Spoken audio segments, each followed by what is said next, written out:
Hello, everyone. Welcome to October's Virtual Parlor Chat. We're so excited to be talking to Peg Breen of the New York Landmarks Conservancy.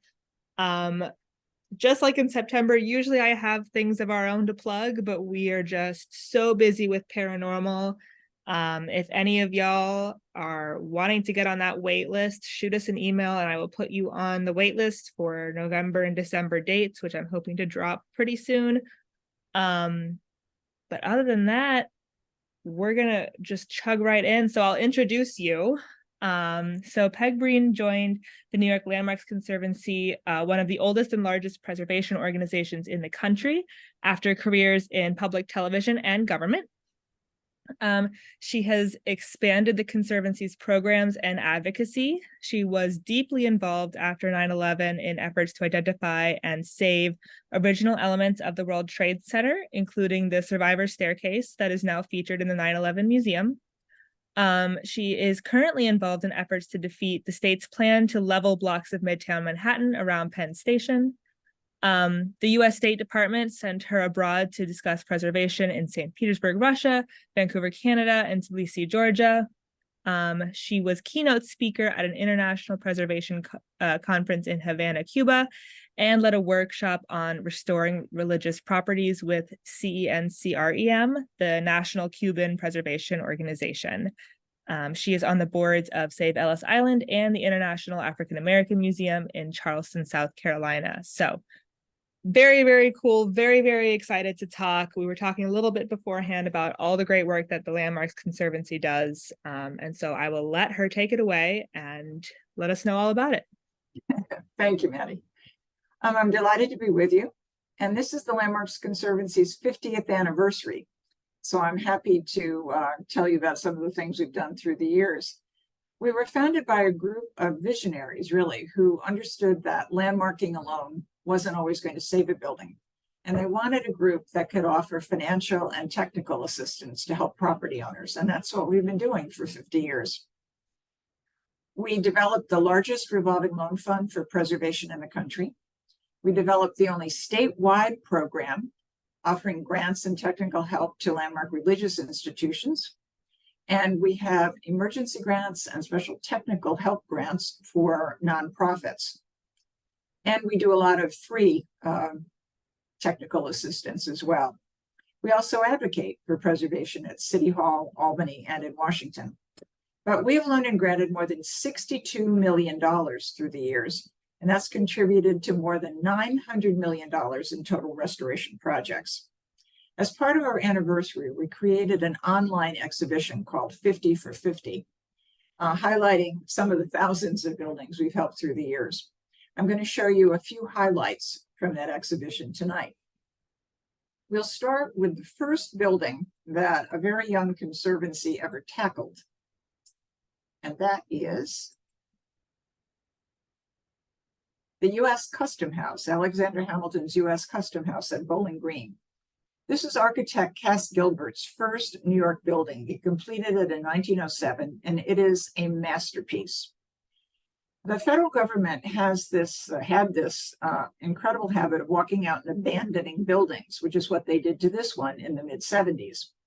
And as a very young group, we worked with New York City and financial and legal firms who were in Lower Manhattan at the time, and tried all sorts of things to get new uses there. Fortunately, the Conservancy had a great friend in the late Senator Daniel Patrick Moynihan. He worked with a board member of ours, and there was a very large collection of American Indian art and artifacts in Upper Manhattan that very few people saw. So Senator Moynihan arranged to put part of the collection in Washington, part of it here, and this is a branch of the Smithsonian American Indian Museum.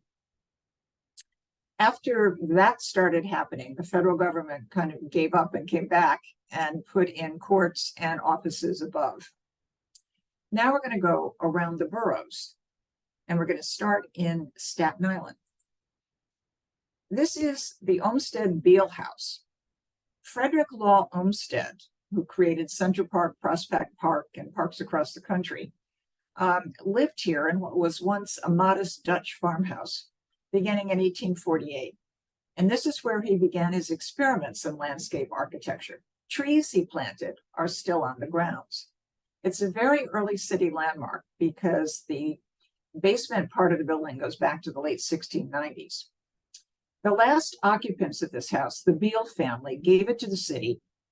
And we did a condition survey at the time, and the house was in very good shape. So the city accepted it. They declared a park that covered the grounds around the house, and we thought everything was fine. But a couple of years ago, we got calls, and this is what it looked like. As Olmsted was there. A few years ago, we got calls from people worried about the condition. And we went out, and the park was closed and overgrown, and there was a no trespassing sign. And as you see, the porch had fallen off. So we actually had to lobby the Parks Department to get them to allow us to raise money to put into the building. And we've now put in over $200,000 into the building. The Parks Department is now working with us. They're keeping up the grounds. And a very ambitious friends group has been formed that does a lot of programming. So there's much more work to do here. But we hope to eventually open it to the public. And 2 years ago was Olmsted's 200th birthday, and there were celebrations all across the country. We discovered that many Olmsted groups didn't even know about this house.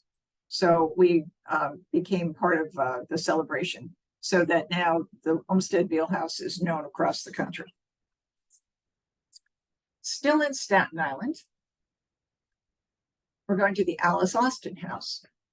This started as a one-room Dutch cottage, and Alice's grandfather expanded it in 1844. Alice was one of our first female photographers. And let's see, the house sits on, has incredible views to the harbor to the right, and you can see the city off in the distance to the left. It's a beautiful, beautiful place. So Alice was one of our first female photographers, and she wasn't taken seriously for a while because the family had money. She traveled in Europe. She belonged to the Cosmopolitan Club, but she was very plucky. And that's Alice perched on the post with some of her 50 pounds of camera equipment that she carried around. A couple of years ago was Alice's birthday, and she had a big revival for her art and also for her relations with the LGBTQ community, because her longtime companion, Gertrude Tate, is also standing on the ground by Alice. Alice had a vanished Staten Island. And she was, again, part of the social scene when Staten Island was a summer retreat for wealthy families in Manhattan. But she was very venturesome and also came to the city and did a lot of, life in Lower Manhattan on the street in the early 1900s. And her pictures are in the Smithsonian, are in the New York Public Library, as well as in the Alice Austen House. Now we're off to Queens, and this is the Bound House. Dates to 1661, and the Bound family lived here for 300 years. It was built by John Bound, who defied Peter Stuyvesant and held Quaker worship services in the house. Stuyvesant arrested him, but Bound went off to the Dutch West India Company and got them to allow religious freedom in New York. And he brought with him what was known as the Flushing Remonstrance, a large petition that he had other people sign asking for religious freedom. And that is known as the precursor to our First Amendment. And the Bound family through the years, there was a mayor, there were women involved in women's rights. It was a very prominent family. And now this wonderful little home is open occasionally for tours, and we highly encourage it. Also in Queens, this is Tifereth Israel. It's the oldest synagogue in Queens. And it was built in Corona in the early 1900s by German Jews. Estee Lauder of makeup fame worshipped here as a child. but it is now home to Bukharan Jews who once lived in what was once the central part of the Soviet Union. We became very involved and raised enough money to totally restore the exterior. And Queens was very proud of this. The Queens Borough President helped, the Queens historian, all the elected officials from Queens. They consider themselves the borough of immigrants and were very proud of this building. After we got the exterior done, our donors came to us and said, we have to do something on the inside, which we don't usually do, but we fixed their electrical system and heating, and we still help them from time to time. And that's the then former borough president and officials at yet another of our groundbreaking openings. Here we are at Eros Saarinen's former TWA terminal at JFK. The Port Authority came to us in the mid-1990s and said, you know, this terminal is too small to handle modern airplanes. We don't know what to do with it, and we're thinking of tearing it down. We discouraged them from that and worked with them for years as proposals came and went. We encouraged them and finally got them to put some money into the building themselves to encourage other developers. And now, after several years, it is the entrance to the TWA Hotel. It's just a stunning, wonderful place. And you don't have to go to the hotel to go out and enjoy the restaurants or just enjoy the architecture. Now we're in the Bronx. And this is Gould Memorial Library. Stanford White built this in 1900 on what was then the uptown campus of New York University. It is now Bronx Community College. It's considered his masterwork, and it was a monument to Jay Gould, one of the richest men in America at the time. The gorgeous interior no longer works as a library, but it's absolutely magnificent, and there is a terrific auditorium below this level. So the college really wants to restore it and reuse it again. And we have been involved with a group for several years to promote that. And we've also given a couple of emergency grants. So someday we hope this will be open so that the public can enjoy this building as well. There it is again. It's really a staggeringly beautiful building on a campus that now has probably students from at least 62 countries. Many of them immigrants or the children of immigrants, and they have magnificent architecture around them. Also in the Bronx is St. Anselm and St. Roch. It's modeled after, it's a very rare Byzantine revival building in New York City. And it was modeled after Istanbul's Hagia Sophia. It has a gorgeous icon-covered interior. And in one of these only in New York stories, it was built by German monks for an Irish congregation, and it's now basically an Hispanic congregation, all enjoying Byzantine glory. And we helped them restore their main dome. Now we're in Brooklyn. And this is Erasmus Hall Academy. It was built in 1786 in Flatbush, and it was the first secondary school in New York State. Alexander Hamilton, Aaron Burr, and John Jay were among the first donors. And it now sits in the courtyard of the very large Erasmus High School. And for years, it was used for after-school meetings and by the Alumni Association. And then at some point, the city just let it go. And we tried for years to find new uses for the building, to encourage the city to do something with it. And finally, Eric Adams went out when he was borough president of Brooklyn to the main high school, saw the building and said, wow, what is that? Recognized how important it was and gave enough money to restore the entire exterior.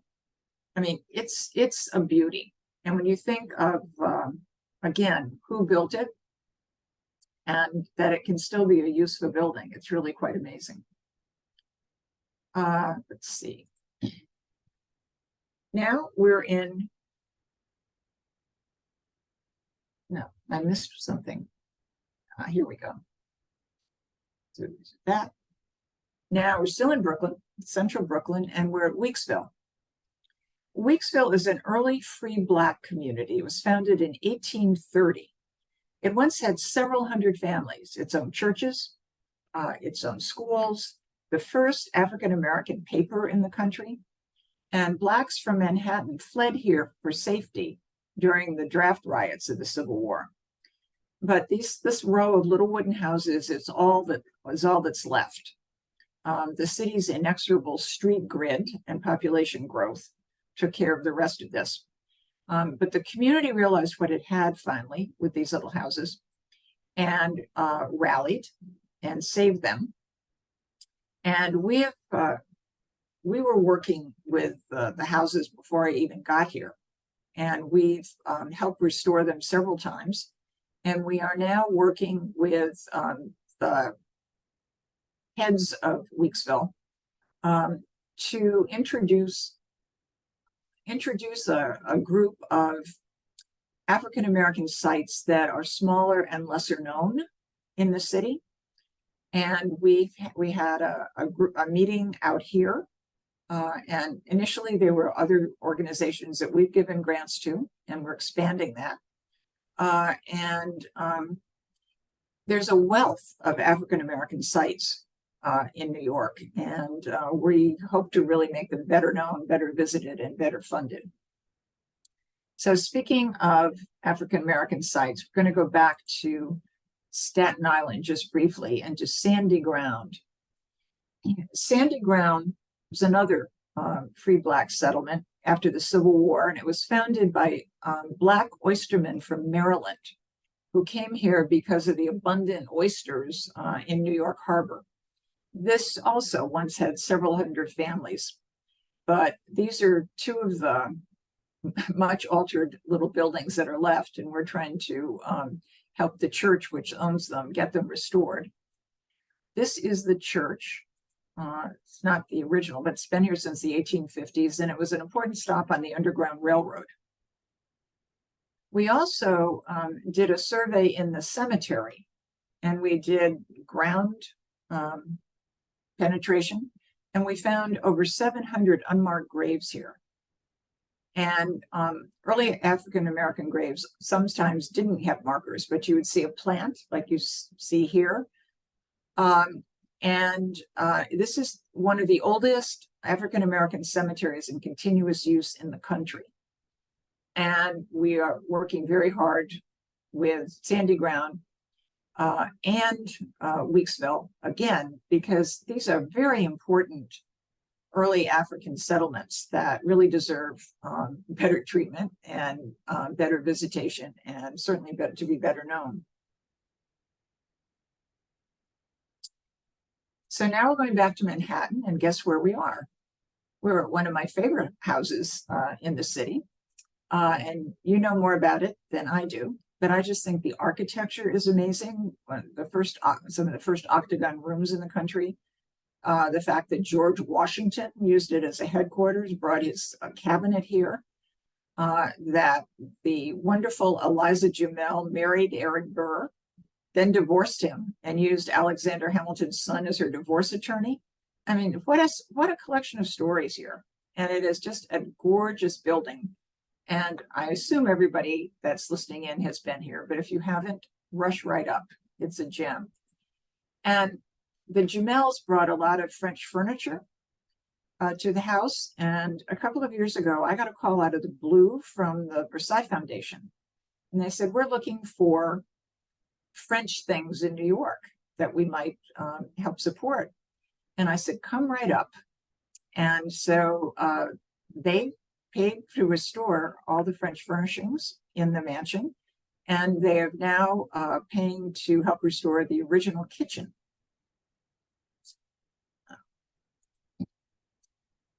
We're in Harlem, and this is 1925 Mother AME Zion Church, designed by Black architect George Foster. The congregation itself dates to 1796, and it's the oldest AME congregation in the city. This is Reverend Malcolm Bird on the interior. He's a great preservationist and loves landmarking. But it's an auditorium-styled interior. And this was used for concerts and gatherings when Blacks couldn't even get to the Apollo Theater. So it has a really storied history and a nice little museum of its own in the basement.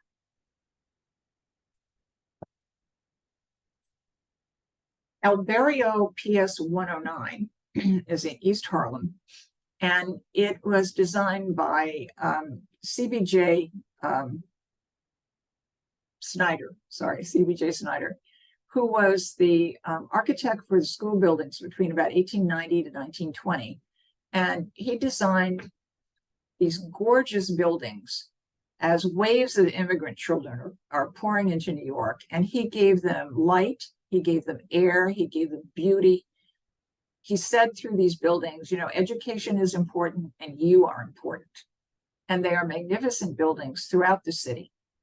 The city's treated some of them very well and some of them terribly. The city was starting to tear this down. They shut the school over the community's objections. And so we got calls from residents, and we realized going up that this was certainly eligible for listing on the National Register. And the city was using city money, public money, to tear it down. So we called the state and the State Historic Preservation Office and got them to stop this, because the city should have gone to the state and had them review their plans and, you know, possibly object to this. So it sat vacant for many years. And finally, a group based in Minnesota that goes around the country looking for great buildings to restore for artist housing. So this building now has a lot of units for lower income artists, and as well as community space. And this was our first introduction to Snyder, and we have now become his champions because he just built such amazing buildings. Back going down to Manhattan, this is Moynihan Train Hall. This was the Farley Post Office, the largest post office in the country, and the architectural twin to Penn Station.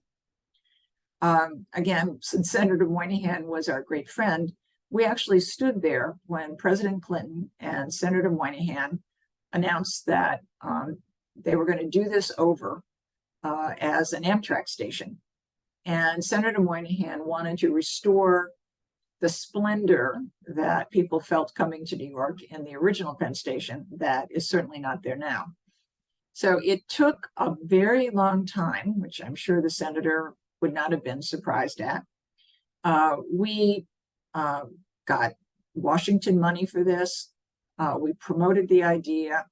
We worked to stop people who wanted to put Madison Square Garden into the back of this building so they could wreck another Penn Station. And finally, it opened a couple of years ago. And we helped save these girders. They initially were going to take these out, and we convinced them that they were an important part of the building. And so it's a beautiful train hall. And I trust Senator Moynihan is pleased from wherever he is at the moment.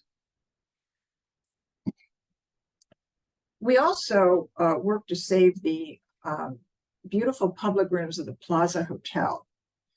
The Plaza was sold in the mid-90s, and the new owners wanted to put stores and shops in all the public rooms.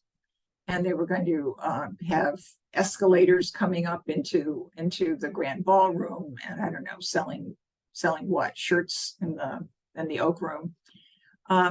But we helped lead a campaign to get the public rooms landmarked.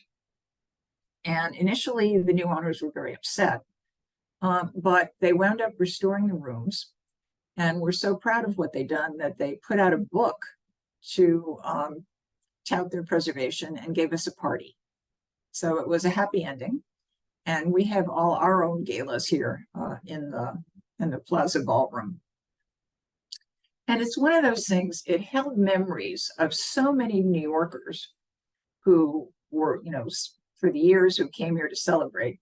But what was interesting was the news this created around the world, because everybody saw the movie, Home Alone, and everybody just knew about the plaza. So there was international interest in what happened to the hotel.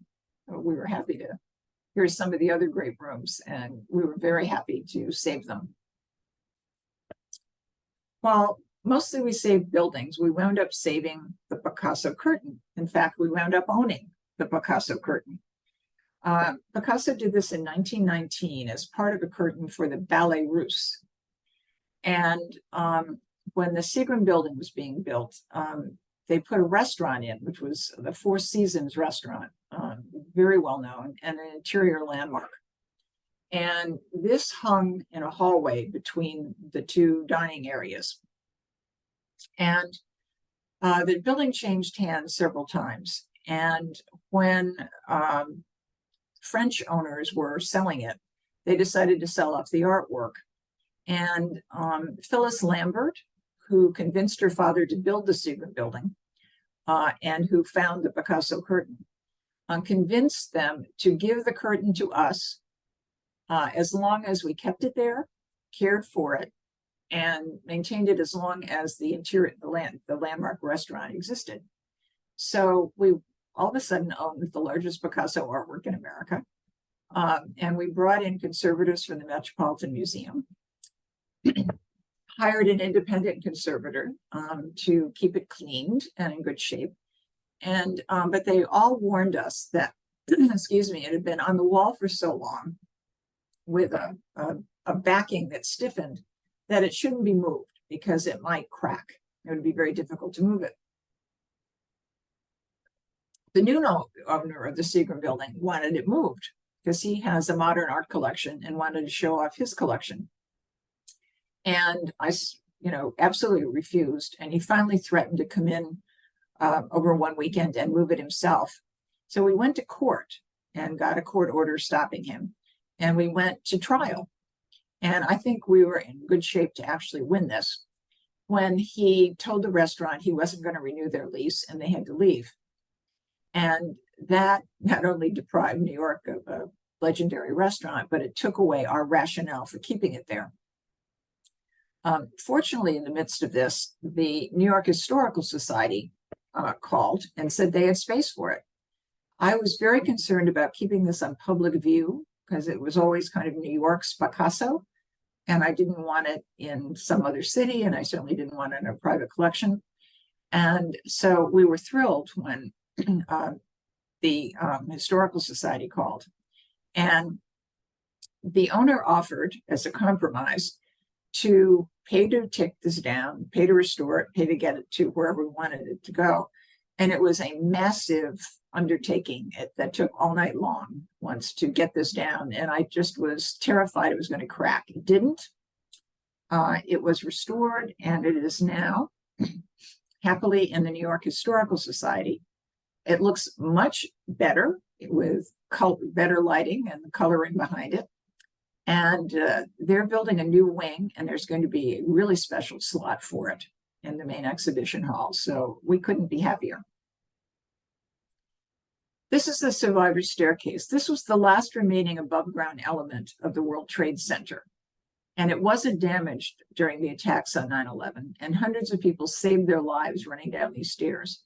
And it was kept up because there's a subway entrance underneath here that workers wanted to use. We thought it's the last piece of the trade center and we should just leave it there and build around it. And every elected official hated the idea, as did the Port Authority. And we were kind of wondering what to do when one of Governor Spitzer's top aides called, and his parents were Holocaust survivors, and he got survivors and offered us a compromise that if we could figure out how to get the stairs out of this concrete block and over to where the 9/11 museum was being built, the museum would take them. So we did. There was a fabulous preservation engineer named Bob Silman, and he cut the stairs out devised this, what he called a cradle to hold them. And this is the day the Port Authority was moving them. And here they are in the 9/11 Museum near the main staircase. And you can listen to audio of people who used the stairs that day. And we were very involved after 9/11 and really glad that this one worked out. After 9/11, Mayor Bloomberg wanted to take down a lot of Lower Manhattan. And one of the things that was coming down was this lovely terracotta building on the corner of Broadway and John. And it's the Corbin building. And it was coming down for the new Lower Manhattan, what did they call it? Train hall, subway station. And the Corbin building was actually an early skyscraper of 1889 by Francis Hatch Kimball, very famous architect. And it was a very early use of ornamental terracotta. And it was really dull and dirty. But we led a campaign to save the Corbin building. The MTA finally bought the idea. We got an editorial in the Times. We got a lot of elected support. And so they saved the building and restored it. And we're so happy with it. They have offices in there now. And you can enter the train hall through the bottom. And it's a real beauty. This is the south side of Staten Island. And this was once the largest hospital complex in the country. And it cured most of the people who had to be treated there. And once again, the federal government walked out and left all these buildings open to the elements. So there's the Immigration Museum on the main island that was opened, many years ago. But nobody wanted to tackle the south side because there was just too many buildings. And we had a tour out there one day and just thought, if you can't save Ellis Island, what can we, what good are we? So our staff did a condition survey of the 27 buildings. We stabilized one of them ourselves just to show that it could be done for a reasonable amount of money. And then got groups all over the country to lobby Congress, historic groups and ethnic groups all over the country to lobby Congress for money. We got initial stabilization. There is now a group called Save Ellis Island, Inc., and we have been on the board from the beginning. And some of the buildings will be totally restored. Most of them will not be, but they'll be stabilized, and they lead hard hat tours. And let's see. It really is evocative to go through these halls. And in many of the isolation wards, you can look out and see the Statue of Liberty. And you can only imagine what somebody thought to be sick and looking out, wondering if they'd ever be free. But again, this hospital did an amazing job. And most of the immigrants treated did go on to life in America. This is the Federal Archive building. This is another federal building that they left once again in the 70s. And it was the largest building in Greenwich Village at the time. As you can see, it fills an entire block. Once again, we teamed up with Senator Moynihan, who got the General Services Administration to hire the Conservancy to find a use. And we finally found a developer who would turn it into apartments on top and stores on the bottom. And in thanks for this, we got a small percentage of profits as the building earned it. That built up into several $1 million, and then we've raised our own money since to put in, and we now have over $12 million in a revolving loan fund that we use. And we were in Harlem and we were in Brooklyn before people in some of those neighborhoods could get conventional financing. And so we've always aimed for low and moderate income people. And we've helped a lot of homeowners stay in their homes. And now we're back in the lowest part of Manhattan near our offices. And this is the Francis Tavern block. Francis Tavern, where you see the flag, is where George Washington bade farewell to his troops. This is not totally the original building, but there's a lot of original pieces and brick part of this. And there's a wonderful museum upstairs. There's a restaurant downstairs and museum upstairs. But a developer was going to buy the block and tear it down. And outside of the seaport, it's the only place where you really get a sense of what Lower Manhattan, early Lower Manhattan looked like. So our other great patron was Mrs. Astor. And Mrs. Astor gave us the money to buy the block. And we sold it to a developer who saved the buildings and turned them into homes and shops. We have easements on all these buildings so we can monitor them. And now they're all landmarked as well. So that was our whirlwind tour around the boroughs and some of our many projects. And you know, you didn't see a lot of people in these pictures, and we try to do more of that now, because I say to people, you know, we don't do this because we have a brick fetish. We do this because of the people who live and work and want to visit and worship here. And it is, it's a wonderful job. You really get to see a lot of the city. You get to meet a lot of amazing people. And New York is so rich in its history and is so cavalier about it. But I think most people get it. And I think it enriches our daily lives. It provides a lot of jobs. It helps promote tourism. It's a real economic driver for the city. It's not nostalgia. And I think during COVID, when I was home a lot and wandering around my West Side neighborhood, it was the buildings that helped save me, I think, and anchor you and let you know that New York had been through tough times before and that we'd get through it again. So yay, preservation. And we're looking forward to the next 50 years. Thank you.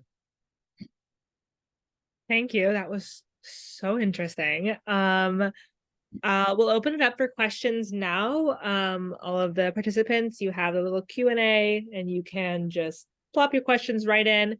I will plug, you mentioned that the Versailles Foundation has helped us with our 18th century kitchen. We are hosting an opening reception for that on November 11th from 4 to 6 p.m., I believe. Tickets on Eventbrite, just to celebrate the new one. And once again, thank you to the Landmarks Conservancy for connecting us. We have one question here.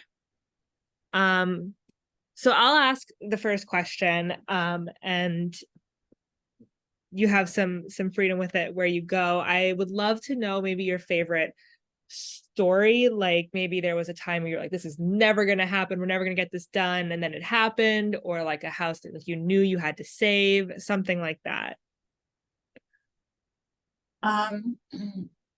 Well, you saw some of it. I think you know, you have to be in preservation for the long haul. You know, it doesn't all happen quickly. So we put, and I put a lot of time and effort into Moynihan Train Hall. The Olmsted House, probably most recently, was the, oh my God, we've got to save this building. And to think that the city wasn't interested when we started. And we had to get people to lobby the Parks Commissioner to let us spend our money on their building.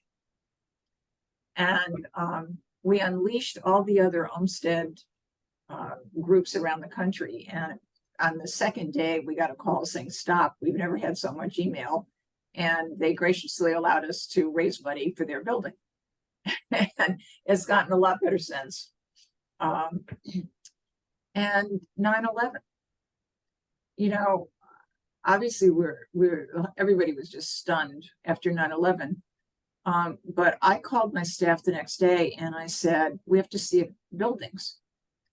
And the staff was down looking at things that were damaged in 9/11. And we realized that this is a huge project. So we formed an emergency fund with some of our colleague groups, the National Trust, World Monuments Preservation League. And we gave money to buildings damaged on 9/11. St. Peter's Church had part of a plane land, on its roof. There was one of the earliest conversions to homes in Lower Manhattan. It was a huge former office building. And when the buildings came down, it was the equivalent of a small earthquake. And there was a lot of terracotta damage. And we found people who could document and prove that, this was caused by 9/11. And it wasn't preconditioned. So we were out and about right away. After Sandy, we were on the phone the next day, and a lot of these places weren't getting any help from FEMA, but we were giving grants. In fact, FEMA called us to find out what was going on in Lower Manhattan after Sandy. So I have a fabulous staff of architects, building conservators, and it's a passion. It really is a passion that we all share. We have a couple of just generic thank yous for the work that y'all do. A couple of those, and then one question, wondering about the relationship between the Landmarks Commission and the Landmarks Conservancy. Yes, the people who created the Conservancy named us to make it as confusing as possible. And when I first started at the Conservancy, people would come up and start screaming at me about why can't they change their windows? And I would say, that's not us. That is not us. So we've always had a good relationship with the various commissioners. They often send people to us if they're having trouble getting through the commission. We often call them when we see buildings that are landmarked, that are being neglected, that they should be paying attention to. We've always had I've always tried to have a good relationship with whoever the chair is, and to have honest conversations of what's going right and what we don't think is going right. So there are times we oppose them, but not often, fortunately. And we really try to work with them and they with us, to save properties. So aside from the confusing name, we are separate and nonprofit, but we try to have a good working relationship because they're an important group. So I know y'all have an online exhibition right now, 50 at 50. Is that these are the 50 buildings? Yes, and it's on our website. If you go to our website, you can see it. The 50 for 50, and we had conservators and a professional photographer kind of reshoot buildings, and the conservators helped imagine it, and then we had a wonderful time with the tech people who did our website initially to get this up, but we just thought it was important. Who knew 50 years ago that we'd really be here, and it took a lot of people before I came along, and a lot of dedicated board members and my predecessor presidents and the people.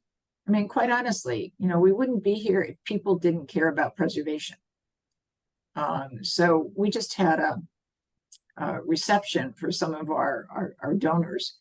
And it was really a thank you because, we wouldn't be here celebrating if it weren't for a lot of people who care about the history and character of the city. We have another question about your background in history and preservation. What brought you to this work? I had no academic qualifications for this at all. I grew up in a house my great grandfather built after the Civil War. And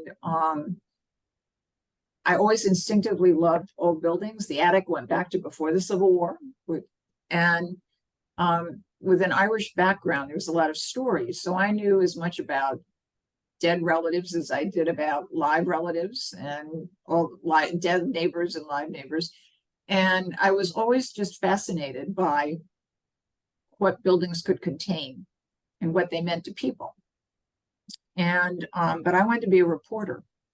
And so I started out as a newspaper reporter and then went to public television and had a statewide program called Inside Albany that covered politics, state politics. I never wanted to cover politics, but statewide program, I'd cover anything. So I did that for several years and then realized that I just needed a change. And I worked for the council. And then I got to know my predecessor at the Conservancy, because I was the senior woman and none of the guys cared about preservation groups or cultural groups. They wanted to be with the guys with the cigars and the money. And so I happily also dealt with the preservation groups. And when my predecessor left, I dutifully sent resumes of people I knew who I thought would be good for the job. And finally they said, well, what about you? And I thought, yeah, why not? So fortunately, I have a staff that is very well versed and has tons of degrees in preservation and knows the nuts and bolts about preservation. And I've learned a lot through the years. And I found, even though I thought I was leaving politics behind and going off to become a lady, it doesn't work that way. And everything is politics. And it's actually been a very handy background. And so I think we're doing a lot more advocacy, solely because that was my background, as well as expanding the other programs. So I couldn't have imagined it initially, and it's just been a wonderful job. Nice. I'll ask you, so I'll sort of assume of our audience, they don't know too much about historic preservation. Is there maybe like a brief crash course you can give us on maybe the process that y'all go through? Well, I mean, there's historic preservation, there's preservation in New York City, etc. And a lot of people come to us because they want to save a building or save a neighborhood. And so it's a combination of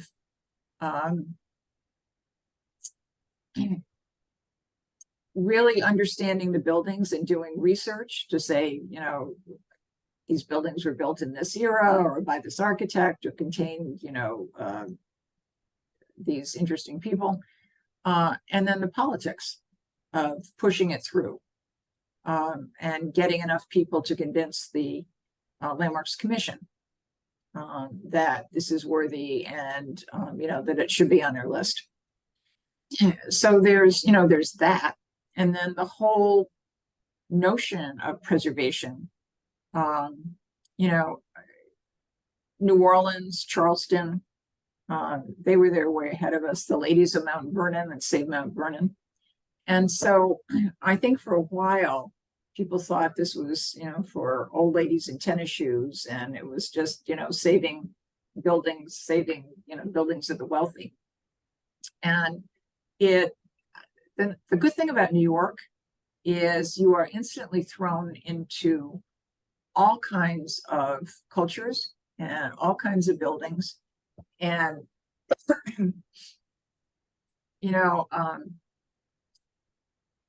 you're working with all kinds of people all the time. And so particularly in a city like New York, preservation was about all kinds of things and about what all kinds of communities and neighborhoods cared about. And I have to say, after City Hall, you can get a little cynical. And but when I started this job, I mean, the people are great. You can think a lot sometimes about you know, where the city's going or who's leading the city. People are wonderful, and they care about their neighborhoods, and they care about, you know, the people who wanted to save the Snyder School that I showed you, and the people who wanted to save other Snyder schools. They're often the most beautiful buildings in the neighborhood. They went there for generations, and it held their memories. And, you know, it was painful for them to have these schools closed. So you really see what buildings mean to people. You know, when we gave, after then Borough President Adams gave money for the school in Brooklyn, that was the first secondary school. We gave him an award, a chairman's award, at a luncheon. And he said that he was very proud when he earned enough money to buy his Brooklyn brownstone. And that one day an elderly woman came to the door and said that she'd been raised there, and could she see the building? And he said, you know, as an ace cop, I knew this woman was not going to be a problem, and I let her in. And she, you know, gave him here's where the Christmas tree was, and here's where Aunt Hattie would sit, and here was my brother, and all this stuff. And he was really taken by how buildings hold memories. And I thought that was a wonderful talk and a wonderful realization, and it's true. So preservation has always been fought by the real estate world. 50 years ago, they were saying we were going to like put the city in amber, there would be no growth, there, you know, and how terrible this was all going to be. They still use those arguments. And if you walk out your door, you know, the city is not in amber, and that there are giant glass buildings all over the place and construction everywhere. And we're not against new construction. The city's always going to grow and change, but you want it to be appropriate, and you don't want it to obliterate the buildings and neighborhoods that really give the city its character and are its heart and soul. So there's always, you know, there should be a balance. And sometimes it tips to preservation, sometimes it tips away, and we try to kind of keep it in the middle. Is there a building that you really want to help, or is it more of like people will have to sort of write and say, please help us? Or do you like walk by a building every day, you're like, I'm going to get that one soon? It's a bit of both. It's a bit of both. I'm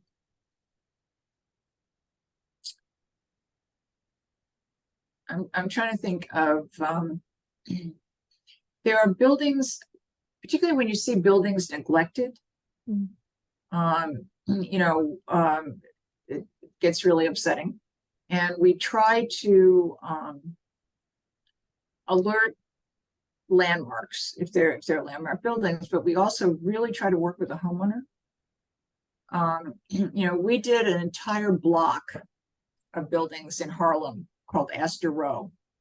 And Mrs. Astor, again, our patron, saw this one week, and they're 3-story brick buildings with turnwood porches, and there's no other block like it in the city. And one of her husband's ancestors built it as spec housing in the 1880s. And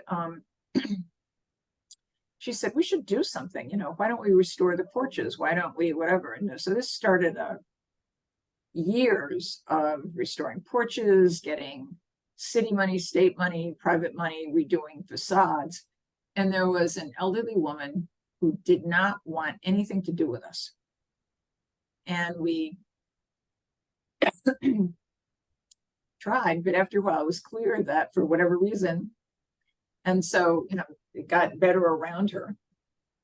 And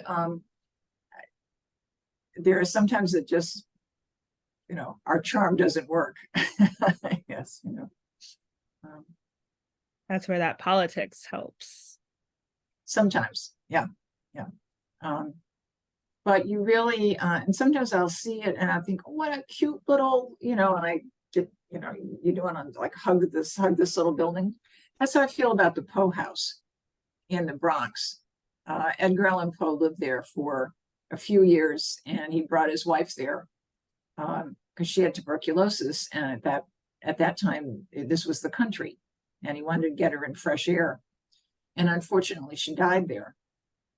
And the house is this tiny little wooden building, and you really get a sense of the life they lived there. And